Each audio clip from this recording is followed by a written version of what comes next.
Ayyuko tasa qixxeen qabdu dura lafaa kana olmaa kee baasuudhaaf hin jedhu hammana kee maal odeesseen kamiin isa ayyoo miidhama kee ilaaleen boo'aa jedha wayyoo gidiraaf qormaatii morma soosii huutu garaa keetti baattee ji'a 9 guutu bu'aa ba'ee jiru hundumaa dandeessee ciniinsuu guddaadhaan miidhattee nadeesse akkan kufeen cabne harka keenya qabdee deemsa na barsiiftee anaan jettee daaddee ofiin nyaadhan jettu ana faana keessa ana daara baastee ofii qullaateessa mucaan koo haa nyaatuuf marrumaan kee martee gaarii na nyaachista ofii hambaa cortee rakkinsi gubee hiyyummaan waadamtee of biraan dhamnaan nyaachuudhaaf fudhamtee na dhabuudhaan feetu xiqqoof libsuu ijaa waa'ee kootiif yaaddee yaanni kee fajaja bifti sirraa kee namummaa kee dhabdee yoo farkaa dhabdee mandararra labdee lafa nan kaattu qomatti na qabdee waa'ee kootiif jettee haamileedhaan cabdee ana guddifachuuf rakkoon sitti marmee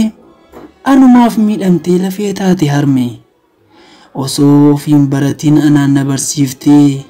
tarree hiriyoota koo fiddee na dhaabsiftee silaa addan baanu yoo akka jaalalaa egaa yeroo dhufee kan hin qabne fala barumsaan fageenya deemuuf yeroon jedhu iji ishee daqiiqaaf na dhabuu hin fedhu na dhowwuudhaaf kaatee dadhabbii ishee yaaddi na erguufis kaatee teessee yaada baddi dubbii fala hin qabne garaa ishee hidhattee kan naaf barbaachisu argattus kadhattee maraachuufis kaatee fala dhabdee obsaa eebbanaaf galaastee imimmaan ishee cobsaa karaan dubban daanqoo imalli kee milkii guyyuma guyyaatti siin bilbila silkii sammuun kee banamu baradhuu milkaayi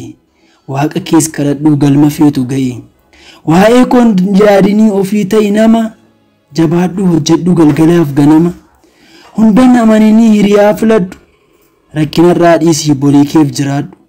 hadaraa dhala koo hawwii koo dhugoomsii qormaati baay'atus bori laalii obsii homaattuu yaadda'in siif jira gama hundaa gooftaan sirraa qabu mudannoodhaaf mudaa jettee jajjabinaan karaarra na buustee galaata san dhumnee natti laatte kuustee anis xiqqoo na'ee imimmaan koo buusaa galaa isheen naaf laatte keessa kootti kuusaa bakkan dhaabbee jiru gara isheetti goree aayyoo koo jabaadhu siifan godha booree addunyaa kanarraa eenyuun sin qixxeessu waaqumti umurii kee anaaf dheeressu